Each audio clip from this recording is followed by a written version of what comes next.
Donc dans votre sujet, il y a le cadre juridique, il y a le cadre institutionnel, il y a la production littéraire. Mais tout ça doit être lié au genre, particulièrement la femme. Maintenant, pour le cadre juridique, quels sont les aspects du cadre juridique? Parce que vous devez faire des recherches sur le cadre juridique de la production. Oui. Quand vous devez faire des recherches sur le cadre juridique de la production, quels sont les documents qui pourront être des sources d'information? Oui. Où vous allez faire chercher la loi? Sur la Constitution, aussi au ministère chargé de la femme, ministère de la culture. Oui. Il n'y a pas de recommandations ou de... Non, ça c'est la dimension institutionnelle. Yes. Mais au niveau du cadre juridique, c'est la loi dans ses généralités. Décret, loi, règlement, tout ça font partie du cadre législatif. Maintenant, dans ce cadre législatif qui porte sur la production littéraire, vous allez vérifier quels sont les aspects consacrés à la femme. Quels sont les aspects qui favorisent peut-être la femme. Maintenant, quand vous faites des recherches juridiques, il ne faut pas perdre de vue ce qu'on appelle le journal officiel. Vous connaissez le journal officiel? Ok. Qui peut présenter un peu comment ça se présente et dans quel cadre vous l'avez découvert? Est-ce que vous connaissez le journal? Qui a une fois consulté ou vu le journal officiel? Tu peux donner une idée du journal officiel? Dans le cadre de présentation Hebdomadaire? sur un sujet bien précis. On donne le président de la République, tel sujet, on donne des indications pour la procédure. On référencie par rapport au juge. Non. Est-ce que vous parlez du journal officiel? Vous parlez du journal ou du Conseil des ministres? Donc, journal officiel. Comment ça se présente? Quel est le rôle du journal officiel? Quelle est sa fonction?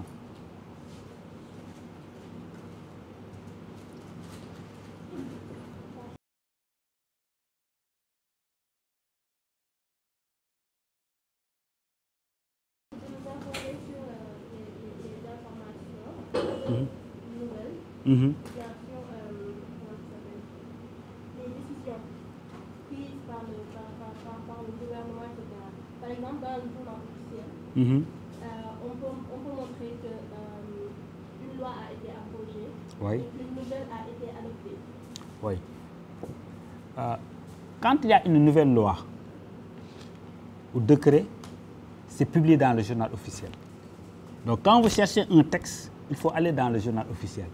Donc c'est un journal qui recueille toutes les lois du Sénégal.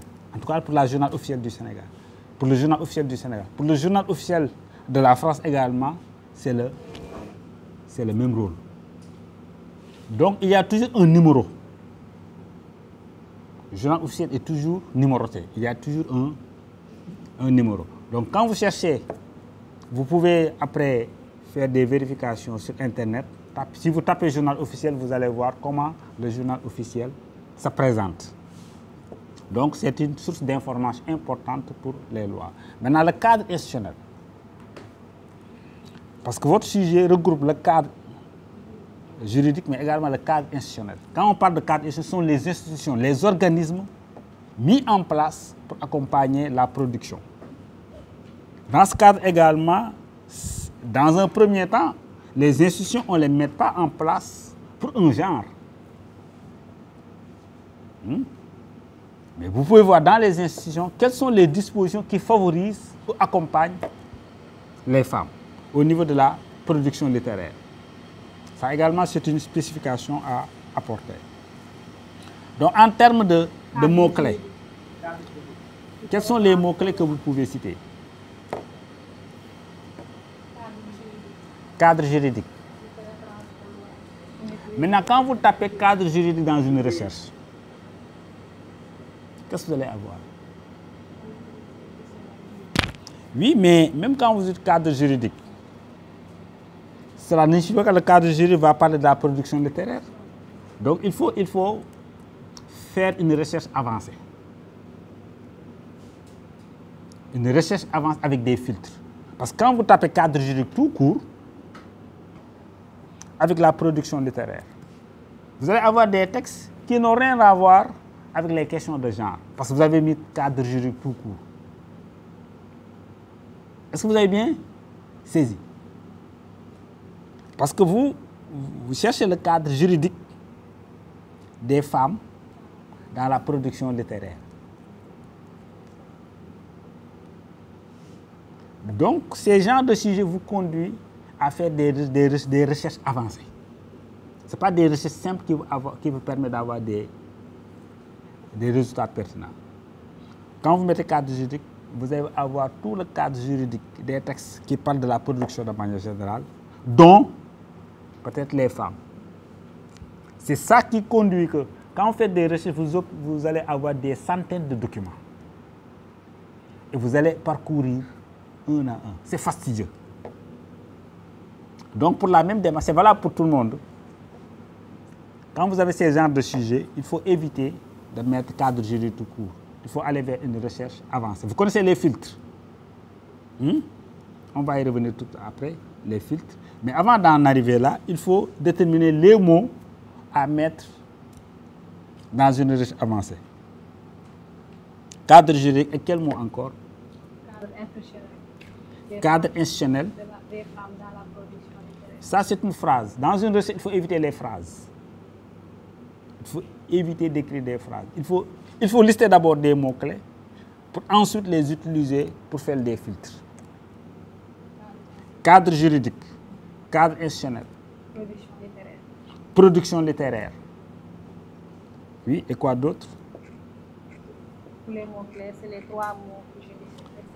Oui. Maintenant, en présentant votre sujet, en reformulant votre sujet, vous avez développé d'autres termes. Et ces termes doivent aider à enrichir la liste des mots-clés à établir.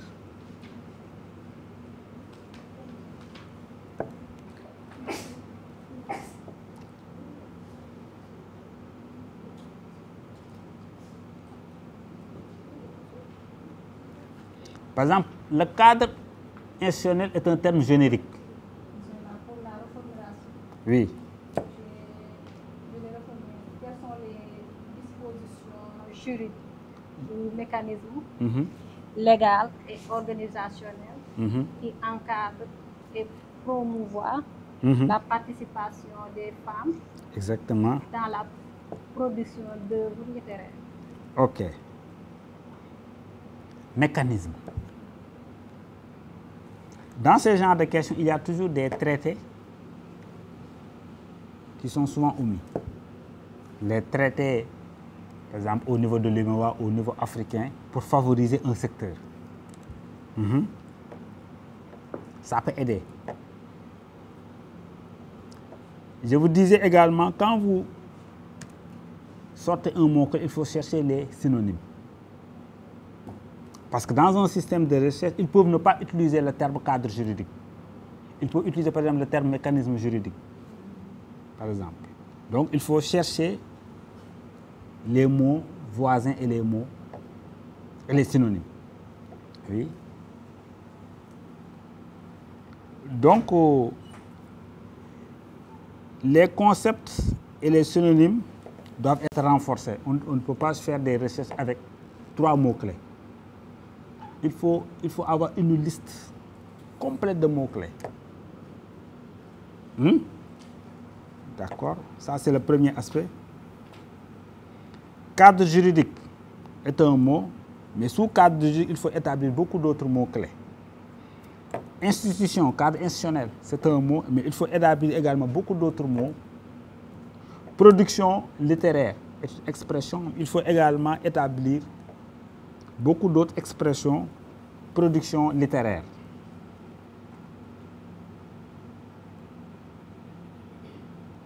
OK?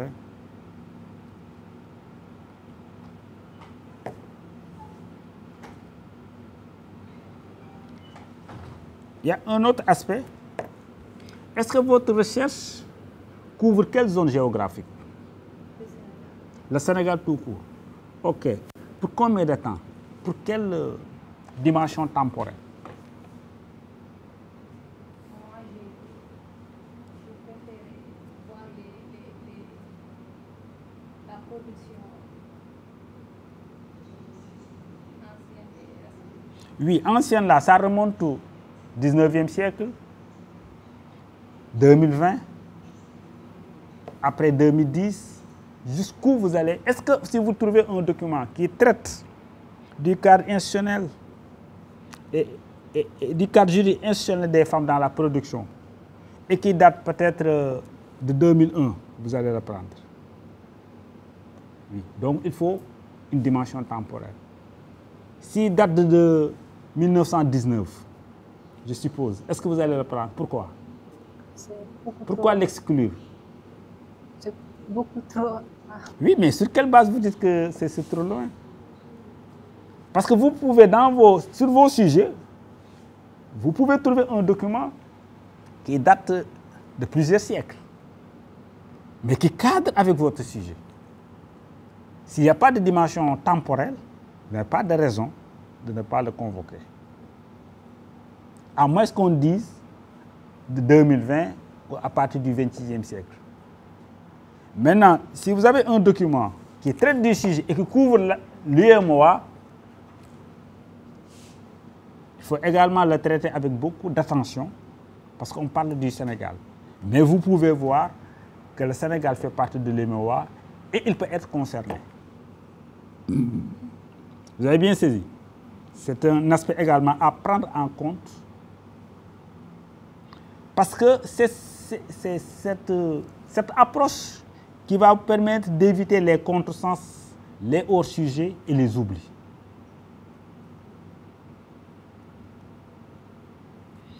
Ça permet également de choisir les questions à traiter. Parce que dans votre sujet, vous allez développer plusieurs thèmes et sous-thèmes. Quels sont les thèmes et sous-thèmes que vous allez développer? Le cadre juridique institutionnel des femmes dans la production.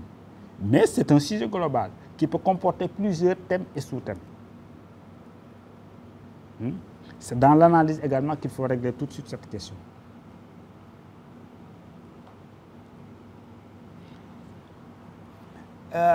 Quelles sont également les implications de votre sujet? Est-ce que votre sujet a d'autres implications? Est-ce que lié à d'autres thèmes proches du cadre juridique institutionnel? Est-ce que je dois uniquement parler du cadre juridique institutionnel des femmes dans la production littéraire? Est-ce qu'il y a d'autres thèmes sous-jacents, d'autres thèmes liés?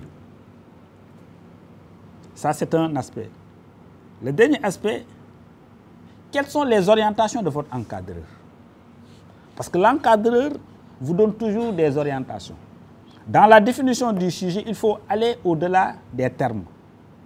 Il faut également comprendre les orientations de l'encadreur. Et en dernier lieu, votre discipline. La recherche se fait dans quelle discipline? Le même sujet qu'on donne à la faculté de droit est différent du même sujet qu'on donne à des économistes ou aux philosophes. Dans quel cadre ce sujet est abordé? Donc, dans quelle discipline, de manière générale? Est-ce que vous avez bien saisi les différents aspects? Donc, il faudra compléter l'analyse de votre sujet par rapport à ces différents aspects. Si ce n'est pas fait au départ, vous serez influencé par la suite en fonction des résultats des recherches. Il y a des risques également d'oubli. Vous avez bien saisi? OK. Est-ce qu'il y a un autre volontaire pour... Oui, monsieur? Je travaille sur l'accès des femmes artistes à la commande du public. L'accès? Des femmes artistes. Des femmes actrices? Artistes. Ah, artistes, oui, oui. À la commande du public. OK.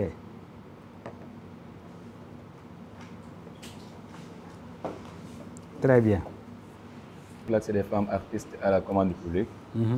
Le constat est qu'il y a un accès limité de ces femmes-là à la commande publique.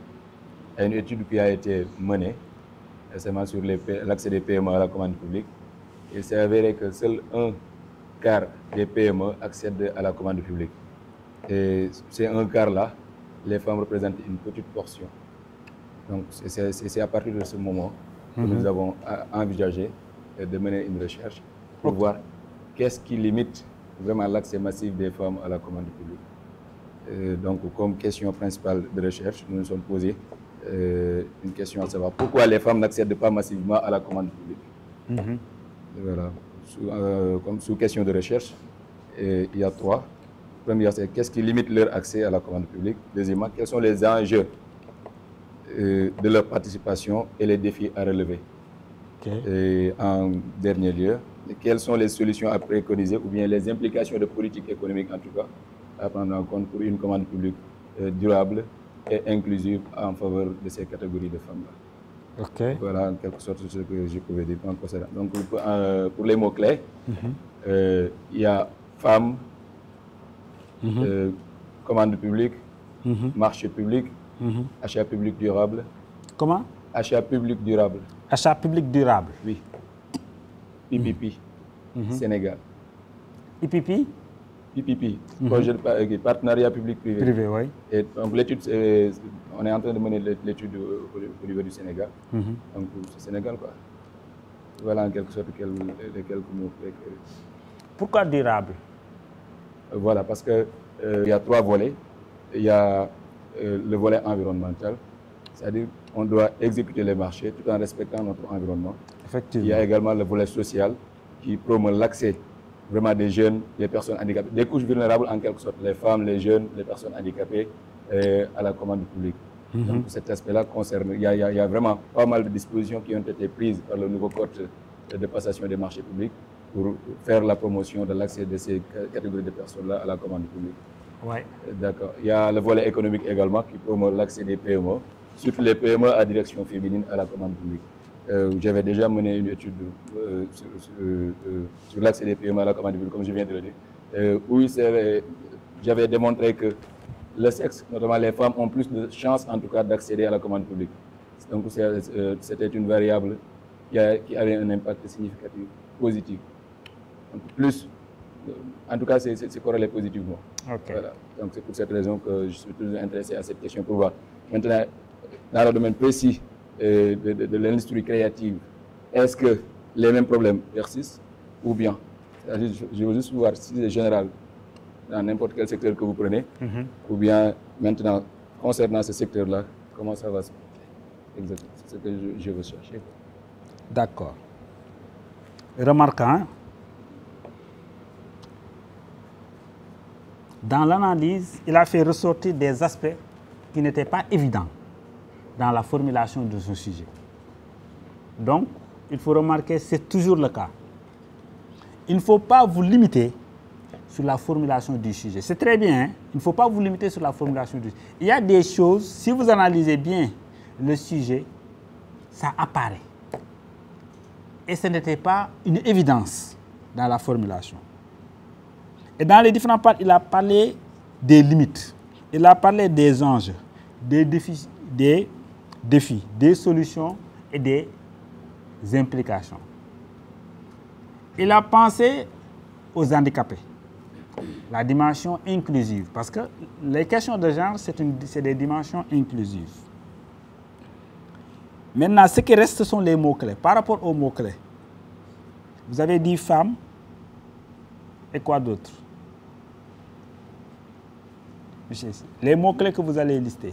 J'ai dit femme, Sénégal, marché public, commande publique, PPP, achat public durable.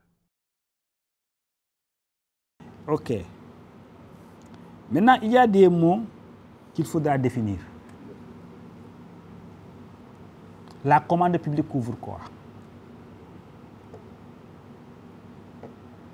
L'accès. L'accès à la commande publique. Oui.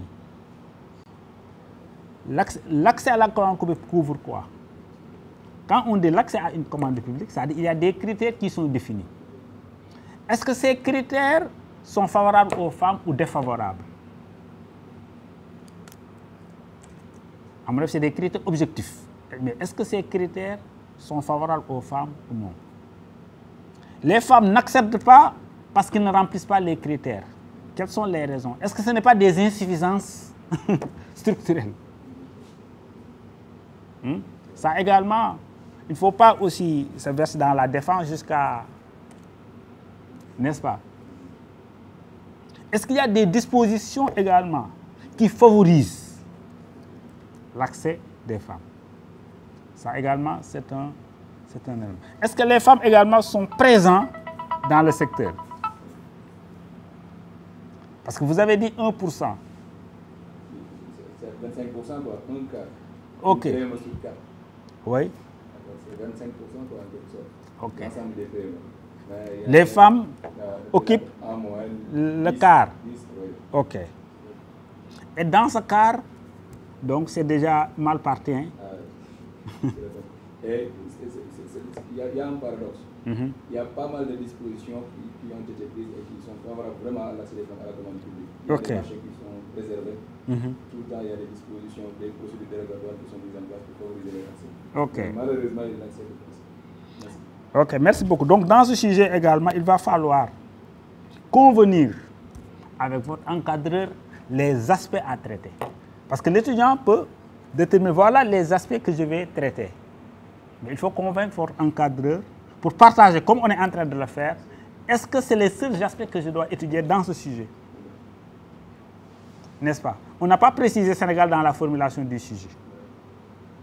Mais c'est une évidence. C'est une évidence. On n'a pas donné de limitation de temps. Depuis quand le problème d'accès des femmes à la commande publique est devenu intéressant du point de vue technique, du point de vue scientifique, pour qu'il soit posé, pour que le débat soit posé. Donc l'intérêt du sujet. Les implications du sujet également doivent être abordées. Donc, l'accès des femmes, est-ce que c'est la seule question? Est-ce que la problématique se limite à l'accès des femmes artistes? Qui est artiste? Il va falloir également lister les secteurs d'activité qu'on considère dans le domaine artistique également. Il ne faut pas le perdre de vue. Donc, il faut trois choses. Définir le sujet, délimiter le sujet et poser la problématique. Maintenant, pour la liste des mots-clés également, c'est une liste très courte. Pour chacun des mots clés, il faut chercher les synonymes, les mots voisins et les thèmes. C'est-à-dire le champ lexical. N'est-ce pas? Industrie créative, industrie culturelle, production. N'est-ce pas? La commande publique implique des services culturels, des biens culturels. Tous ces aspects font partie également. Parce que quand on dit artiste, ça dit il est producteur de biens culturels ou de services culturels. Merci beaucoup. Ici, c'est des exemples qu'on est entré, même si on n'a pas le temps de prendre tout le monde, mais c'est ça la logique. Est-ce qu'il y a un troisième volontaire pour présenter, pour qu'on puisse comprendre la démarche qu'il faut faire? Mais je souhaite que chacun termine pour que quand on sera demain sur la recherche, chacun va profiter, en tout cas, des moteurs et des bases de données que nous allons présenter pour faire ses propres recherches sur le sujet. Mais il va falloir dès aujourd'hui établir une liste de mots-clés que vous allez utiliser pour interroger, n'est-ce pas, les bases de données et les moteurs de recherche. Oui. Les autres également, si vous souhaitez intervenir, c'est l'occasion de discuter de toutes ces questions. Oui. On attend d'abord le troisième intervenant. Oui.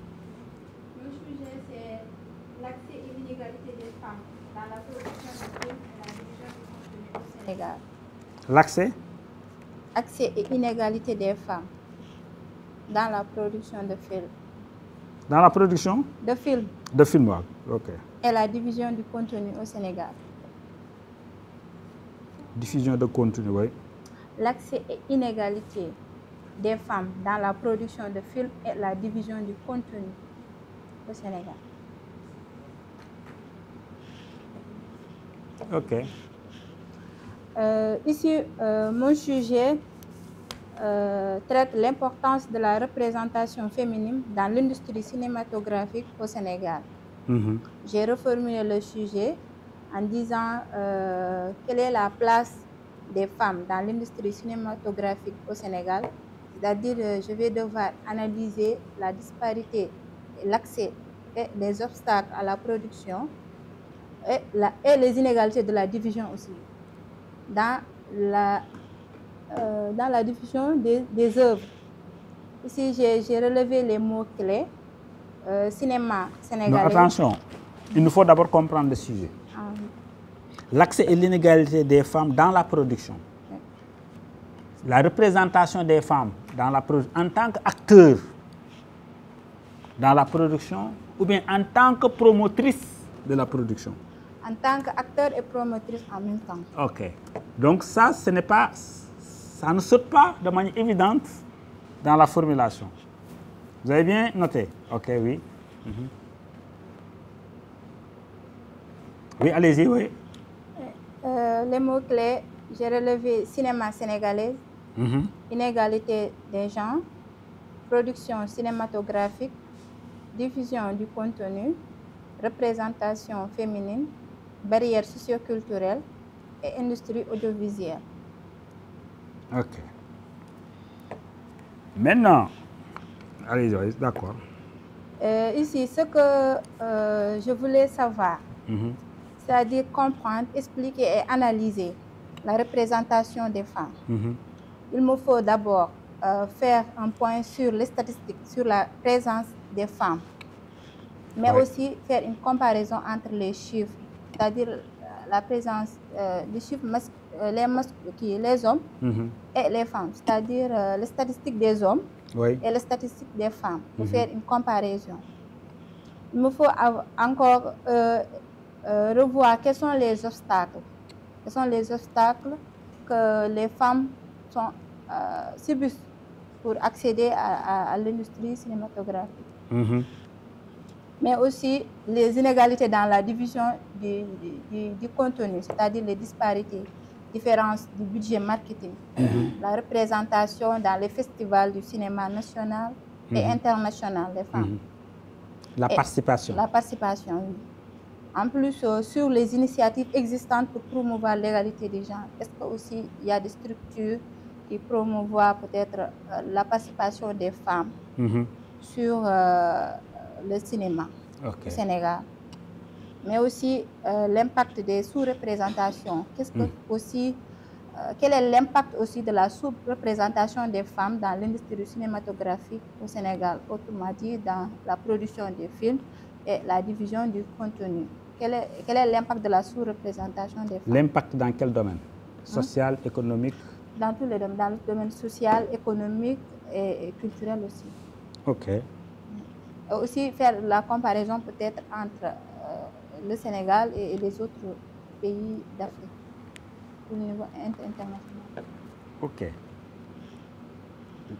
Est-ce que l'impact est toujours positif ou négatif?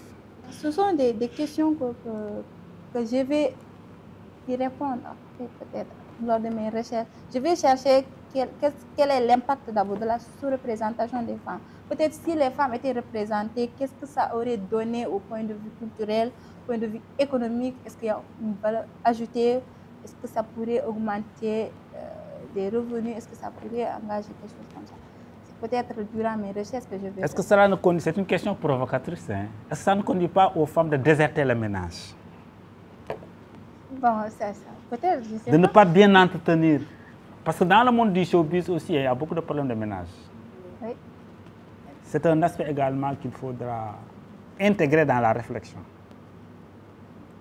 En ce moment, je suis en phase de recherche. Je fais des recherches sur ça. Ok. C'est pas, voilà. Mais aussi de réfléchir aussi sur les perspectives d'avenir et des recommandations. Effectivement. Voilà. Qu'est-ce que l'implication des femmes dans le secteur du cinéma va donner au Sénégal? Est-ce qu'on a des recommandations à faire à l'État du Sénégalais pour promouvoir peut-être la participation des femmes dans le cinéma sénégalais? Voilà, c'est ça que j'ai commencé à réfléchir. Ok. Oui, la problématique aussi est bien posée. Hein? C'est très bien posé. Maintenant, sur toutes les questions de genre, d'inégalité, il y a des données statistiques. Parce que tout ce que vous aurez à affirmer ou à commenter, la base, c'est les statistiques. Quelle est la situation des femmes dans le secteur? C'est valable également pour monsieur. Hein? Et c'est valable même pour vous tous. Parce que dans vos sujets, j'ai remarqué, il y a toujours la dimension genre qu'il faudra interpréter et analyser. Cela repose sur des données statistiques. Donc, il ne faut pas exclure dans les institutions à rendre visite l'Agence nationale de la statistique qui fait beaucoup d'enquêtes dans les différents secteurs. L'industrie du cinéma, l'industrie créative, toutes les institutions disposent forcément, je n'ai pas vérifié, mais disposent forcément des documents. Ces documents font partie de la littérature grise. Ces documents ne sont pas publiés, ne sont pas peut-être connus du grand public. Et vous, vous êtes dans la recherche scientifique. Si vous n'allez pas sur place, on ne vous parle pas de ces documents. Il ne faut pas simplement faire des entretiens.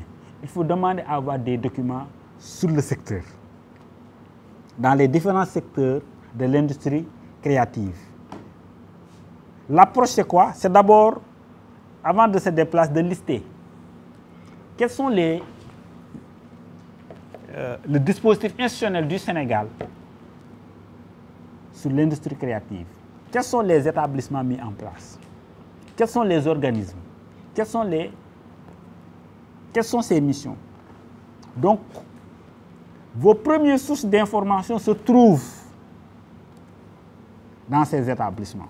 Avant de voir les bases de données, parce que vous travaillez sur des questions spécifiques, de recherche spécifiques. La littérature va vous donner des informations, mais ces importeront dans les généralités. Ils vont aborder l'industrie culturelle de manière générale dans le monde, pas spécifiquement au Sénégal. Donc les données spécifiques, les analyses contextuelles vont se retrouver dans les différents ministères. Tous les ministères qui ont eu en charge le genre, la femme, tous les ministères qui prennent en charge l'industrie créative, non seulement le ministère de la Culture et ses démembrements. Ça également, c'est un aspect que les chercheurs souvent ne prennent pas en charge. Ils vont directement dans les bases de données, ils vont directement, si vous aurez des articles scientifiques, parce que d'autres ont déjà fait des publications avant vous, mais au-delà de ces articles, il faut chercher cette littérature grise. N'est-ce pas? Toutes les enquêtes, toutes les formulations, les séminaires, les recommandations, l'analyse, l'option politique du Sénégal sur ces questions. C'est bon? Est-ce que vous avez compris la démarche? OK.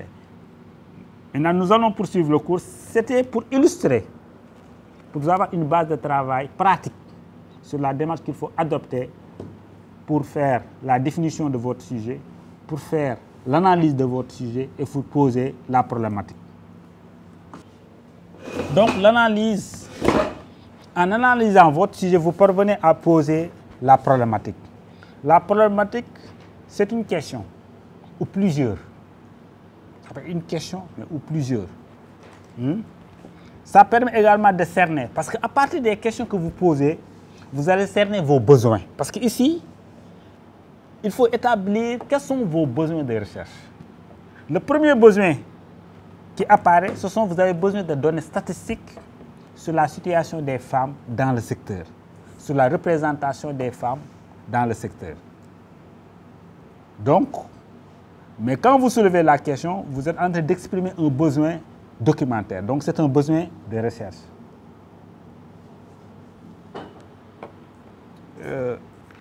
Ça vous permet également de choisir les questions à traiter. À partir de la problématique, il y a beaucoup de sous-questions qui apparaissent, mais il faut faire le choix.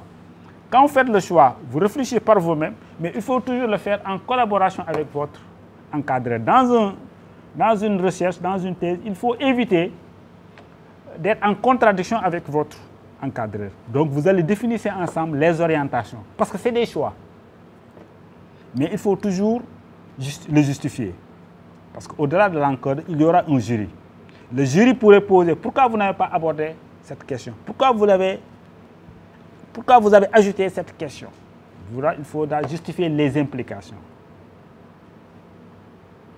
Donc, la définition, pour la démarche, donc, il faut lire, il faut partir de la formulation.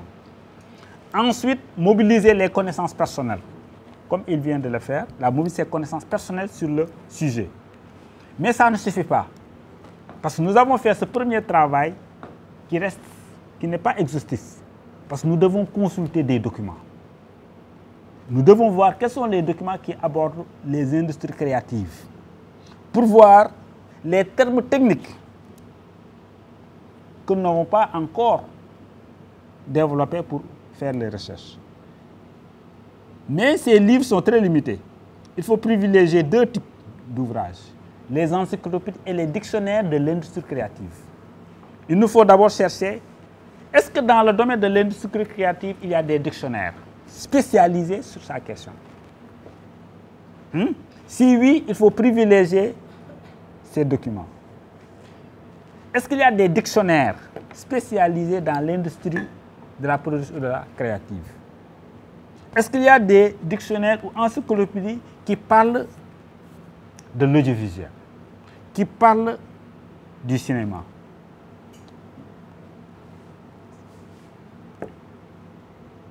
Ensuite, nous devons inscrire toute notre réflexion dans notre discipline. Parce que quand on sort de la discipline, le sujet aura d'autres sens. C'est clair. Mais en tenant compte également des attentes de mon encadreur. Ça, c'est la dimension définition du sujet. C'est la dimension compréhension du sujet. Le deuxième aspect, c'est la délimitation. La délimitation, pour bien délimiter votre sujet, voilà les questions que vous devez vous poser. Qui sont les acteurs de mon sujet? Chacun de vous a des acteurs. Qui sont-ils ces acteurs? C'est les artistes, c'est les producteurs de l'audiovisuel, c'est l'État. L'État est un acteur. Quand on dit l'État, c'est l'État et ses démembrements. Donc, ça permet de couvrir, on est dans la délimitation, dans la dimension délimitation, c'est-à-dire l'environnement. Il faut déterminer les acteurs. Il faut déterminer le quoi. Le quoi, quelles sont les composantes de mon thème? Oui. Oui, oui. C'est-à-dire que c'est l'État et ses démembrements, les institutions. Ensuite, les composantes. Le où, c'est le Sénégal. C'est-à-dire jusqu'où, maintenant, le temps. Jusqu'à quand je dois remonter. Parce que vous allez trouver des documents de différentes époques, mais il faut savoir s'arrêter. Quand vous vous arrêtez de manière arbitraire, il faut le faire sur un choix logique. Le pourquoi. Quel est l'intérêt aujourd'hui de parler de ces thèmes? Qu'est-ce qui a changé? Qu'est-ce qui a évolué? Qu'est-ce qui a provoqué pour que les questions de genre dans la production soient un thème de recherche intéressant? C'est des éléments de contexte qu'il va falloir convoquer.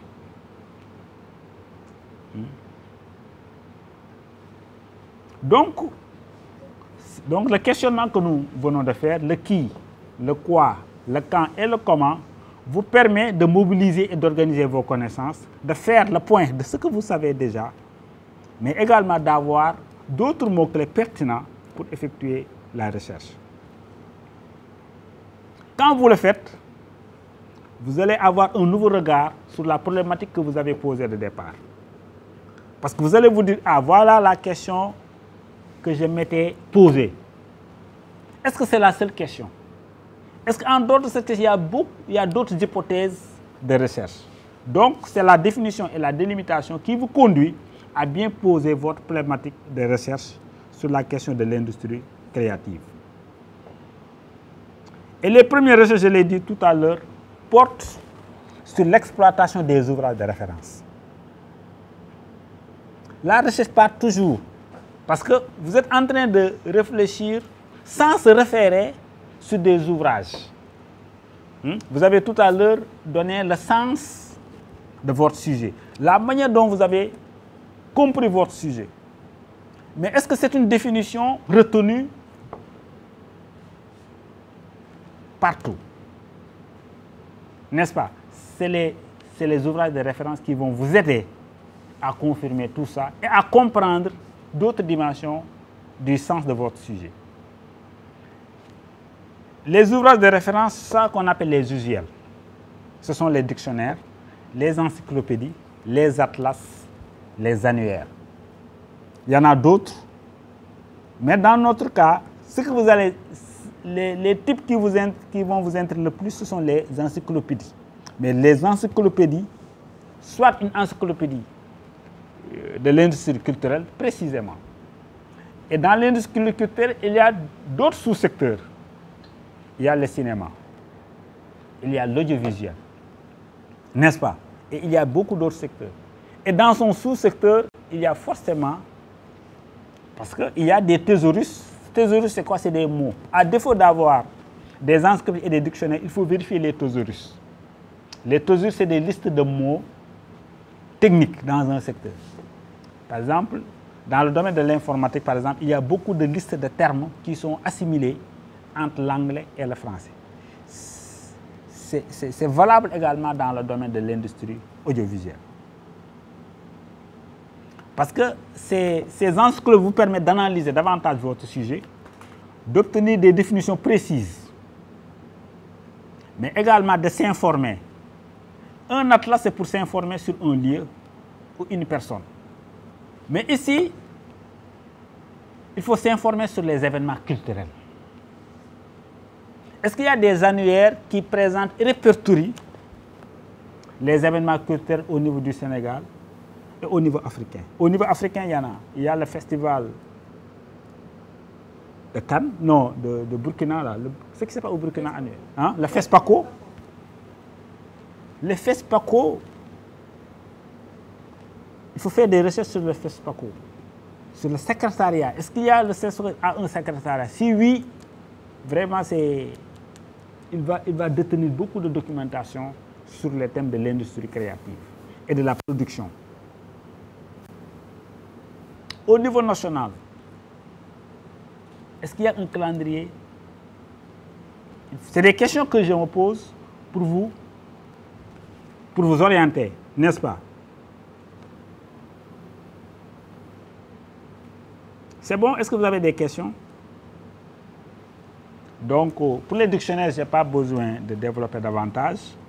Il faut privilégier les dictionnaires du domaine. Pour l'encyclopédie également, il y a des encyclopédies comme l'Universalis qui englobent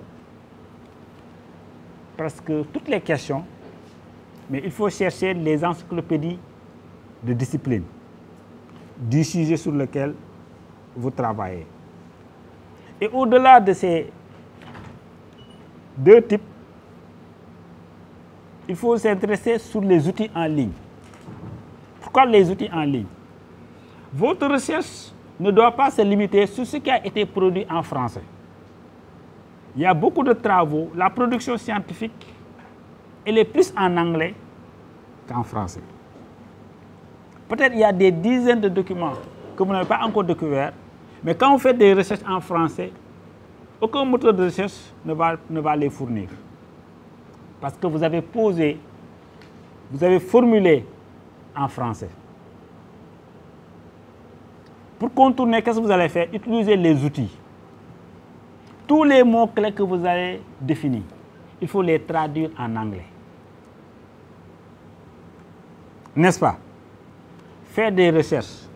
Vous allez avoir des documents en anglais, mais vous allez les retraduire avec les mêmes outils. Et dans ce cours, je vous donne au moins 2 ou 3 outils. Votre référence, qui est un dictionnaire de traduction en ligne. Il y a Google Traduction, mais votre référence, Lingo et DeepL sont plus efficaces. Parce que Google traduit presque mot à mot. Il faut comprendre avec beaucoup d'intelligence. Google, c'est un bon traducteur, mais il faut aménager les résultats. Il faut comprendre, exploiter. Il faut le comprendre et ne pas se limiter sur la traduction qu'on vous donne. Mais ne vous limitez pas sur Google Traduction. En plus de Google, il y a votre référence qui joue la même fonction. Il y a Ling qui joue également la même fonction. Il y a un troisième DeepL. Vous pouvez le noter, je ne l'ai pas mis ici. Moi, je l'utilise quand je fais des recherches dans d'autres domaines. DeepL, D2EPL. DeepL, D-E-E-P-L. Quand vous tapez DeepL, vous aurez donc ces 3 outils en ligne qui vous permettent d'analyser votre sujet dans différentes langues, de faire des recherches dans différentes langues. Vous traduisez les mots-clés, vous faites des recherches en anglais, au besoin en espagnol, au besoin en chinois. Ne vous limitez pas en tout cas sur le français, simplement. C'est bon? Donc si vous avez des questions, on en discute avant de prendre la pause.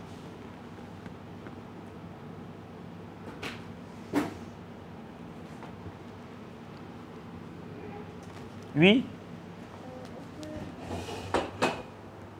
Est-ce que? Est-ce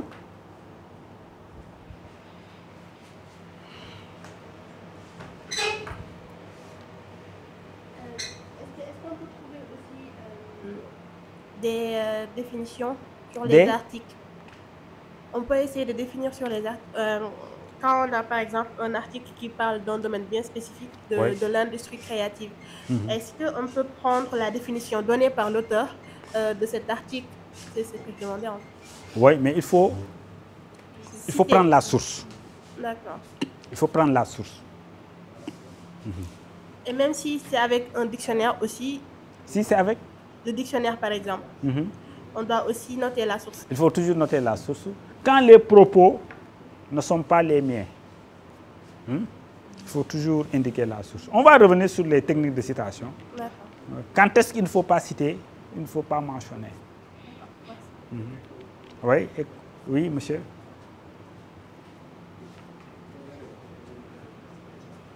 La prise en compte de la dimension temporelle, c'est par rapport au type de données que nous avons. Bien, ça dépend de l'ensemble du sujet. C'est-à-dire, en ce qui concerne mon sujet, dans le cadre de la passation des marchés, je compte faire une enquête, donc une coupe transversale en quelque sorte. Je ne sais pas si la dimension temporelle donc, va se réserver uniquement par rapport à cette enquête-là qui concerne une période bien déterminée, ou bien ça va concerner également les périodes antérieures à travers les données de panel qui existent déjà. Parce que lors de l'étude précédente, je l'avais fait avec l'enquête, le recensement général des entreprises du Sénégal réalisé par l'ANSP. C'était un panel que j'avais utilisé. Donc, pour ces 2 dimensions-là, là-bas on a une série temporelle et ici je compte mener une enquête dans le cadre de coupe transversale. La dimension temporelle, c'est lié en quelque sorte à ces données-là ou bien c'est lié? Donc quand vous exploitez des données statistiques, il faut prendre toujours le dernier recensement. Dans tous les secteurs, il faut toujours prendre le dernier recensement. Par exemple, si vous devez étudier une population donnée, la population de la région de Dakar, le document de référence, c'est le dernier recensement. Il ne faut pas prendre le recensement de 2010 s'il y a un recensement de 2015. Parce qu'il y a un problème de mise à jour. On ne vous dira pas que les données sont erronées, mais c'est des données que vous avez prises dans un document validé. Sauf qu'il y a un problème de mise à jour. Donc la dernière édition est toujours la meilleure. Donc, oui. Non, je veux dire, quand vous analysez, par exemple, dans un secteur, vous analysez sur la base des dernières données statistiques et vous le précisez dans le document. Pour qu'on puisse savoir que l'étude que vous faites, c'est de 2019, par exemple. Maintenant, s'il y a des anciennes données statistiques, vous pouvez analyser l'évolution de la situation d'une période à une autre. Oui. Est-ce qu'on a toujours besoin de délimiter le sujet dans le temps? Oui, c'est pourquoi j'ai dit que la question de limiter, c'est une question plus ou moins difficile. A priori, vous devez être exhaustif. Une recherche doit être exhaustive. Vous remontez aussi loin que possible, mais également prendre en charge les dernières évolutions. Si le sujet n'a pas précisé une ère géographique, une période bien précise, il faut remonter aussi longtemps que possible. Oui. Je vais encore préciser peut-être la question. C'est-à-dire, depuis la création de l'ARCOP, par exemple, l'agence de régulation de la commande publique, c'était en 2007. Oui. N'est-ce pas? Avec la création également de la DSMP et récemment l'UNAPP. C'est des organes institutionnels qui pilotent, qui prennent en charge en tout cas, la gestion de la commande publique au Sénégal. Maintenant, l'ensemble des questions que j'aurais en tout cas à aborder dans le cadre de cette recherche-là, forcément, je vais puiser des données qui existent entre ces trois institutions. Maintenant, ce que je veux savoir, c'est-à-dire la dimension temporelle dont vous... Allez-y. Est-ce que c'est plus lié aux données ou bien à l'enquête que je vais faire, ou bien ça couvre toute cette partie-là depuis la création? Non, je n'ai pas bien saisi ce que vous voulez dire. Je n'ai pas bien compris. L'enquête, vous parlez de l'enquête ou bien vous parlez de questionnaire? Non, je ne parle pas de questionnaire. Oui, allez-y. Il y a deux choses. Si vous faites un questionnaire, si vous parlez de questionnaire, le questionnaire, c'est vous qui l'établissez. N'est-ce pas? C'est vous qui l'établissez et vous interrogez des personnes pour avoir des avis. Maintenant, l'enquête, elle existe déjà. Que vous pouvez trouver à l'Agence nationale de la statistique. Une enquête, des données statistiques qui parlent de votre situation. Maintenant, si c'est l'enquête, il faut chercher à avoir la dernière enquête en termes de temps. C'est ça que j'ai compris. Ou bien c'est différent? Je suis encore mal exprimé. Ok, allez-y. Oui, oui. Ce n'est pas exactement ce que je voulais. Par exemple, dans le cadre de mon sujet, j'ai 3 chapitres. 3 chapitres, oui. Chapitre 1 et chapitre 2, je parle des limites, des obstacles, des défis et enjeux. Oui. N'est-ce pas, de l'accès des femmes à la commande publique. Oui. Donc, dans ce cadre-là, je vais exploiter pas mal de données qui peut-être datent d'une époque récente ou ancienne, ça dépend. Exactement. D'accord. Voilà. Maintenant, la dimension temporelle dont vous parlez là, c'est plus lié à mon 3e chapitre où je vais traiter spécifiquement les données collectées avec les estimations statistiques, ainsi de suite, ou bien ça recouvre l'ensemble des données que j'ai eu à exploiter depuis le début. Chapitre 1, chapitre 2, j'ai évoqué, je donne par exemple des faits stylisés des marchés publics qui datent par exemple de 2007, bien avant 2007, 2015, ainsi de suite. D'accord. Maintenant, pour dire, en tout cas, dire exactement la période recouvrée par notre recherche, c'est quelle période? C'est la période où j'ai réalisé moi-même l'enquête ou c'est l'ensemble des périodes? Non, non, je parle de votre sujet. Le sujet, étude-le. C'est ça. Rappelez-moi votre sujet. L'accès des femmes artistes à la commande. Oui. L'accès des femmes artistes à la commande publique. Dans la formulation, on ne nous a pas dit l'accès des femmes artistes à la commande publique depuis 2010. Donc, il n'y a pas de date fixe. Du coup, vous traitez cette question comme ça, sans se fixer un délai. Toutes les informations qui abordent votre thème, quelle que soit l'année, vous intéressent. Ici, la seule limite, c'est le Sénégal. Tant qu'on parle de l'accès des femmes à la commande publique, quelle que soit la date du document, il y a des éléments qui vont vous intéresser. Maintenant, dans cette recherche, quand vous aurez un document de statistique qui parle de l'accès des femmes, en tout cas des données statistiques, s'il y en a plusieurs, vous prenez les dernières données. Mais le thème, il faut être assez large. Il ne faut pas vous fixer des limites de temps. Et c'est valable pour tous les autres. Si dans la formulation, on ne vous a pas fixé de temps, il ne faut pas vous-même vous fixer des limites de temps. C'est clair? OK. Merci beaucoup. Oui?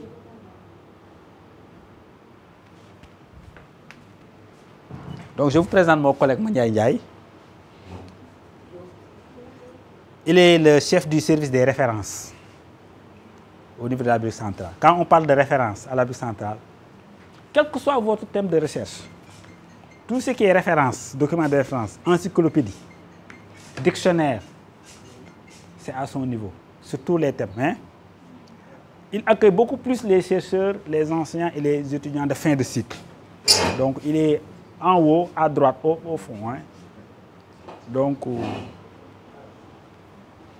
Monsieur Mandiaye, nous sommes en train d'animer un séminaire sur la recherche documentaire. Mais ce qui intéresse surtout ce groupe d'étudiants, ce sont des documents sur l'industrie culturelle et créative, n'est-ce pas? Liés aux questions de genre. Donc, je passerai voir ce qui est disponible sur l'industrie culturelle, sur l'industrie créative, n'est-ce pas, au niveau de la bibliothèque centrale. Vous pouvez aussi, est-ce que vous êtes inscrit, vous, à la bibliothèque centrale? Certains? OK. En tout cas, le fond, vous connaissez les catalogues de bibliothèque? Vous connaissez les catalogues? Qu'est-ce qui connaît un catalogue? Les catalogues de bibliothèque, oui. En tout cas, les catalogues de notre bibliothèque, au niveau de notre département, là, je sais. C'est quoi? Présentez votre catalogue. C'est quoi le catalogue de... C'est là où est rangé tous nos mémoires, nos rapports de recherche. Il y a des dates, il y a des sujets. Comment se présente le catalogue? Le catalogue, il y a d'abord le secteur.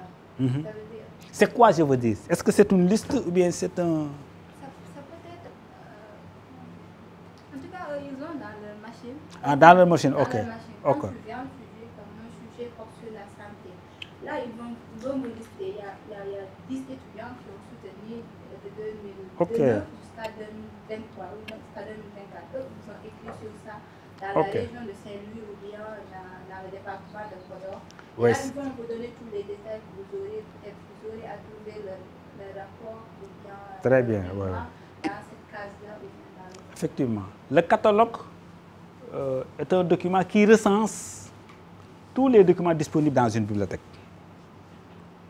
Donc, à partir d'un poste de travail, même à partir de chez vous, vous avez la possibilité de visualiser qu'est-ce qui est disponible à la bibliothèque centrale comme document. C'est différent d'un moteur de recherche. Un moteur de recherche ou une base, vous pouvez trouver des documents sans avoir le document. Mais dans le catalogue de l'UCAD, si vous trouvez un document, cela signifie que le document est là. Et le catalogue vous indique l'emplacement du document dans la bibliothèque. Il vous donne, est-ce que c'est un document prêtable? Est-ce que c'est un document consultable? Donc, il vous donne un certain nombre d'informations et de renseignements sur le document. Parfois, il vous donne un résumé pour vous permettre de comprendre, est-ce que c'est un document qui couvre mon domaine? Donc, il faut consulter le catalogue pour voir sur nos différents thèmes, qu'est-ce qui est disponible à la bibliothèque centrale. N'est-ce pas?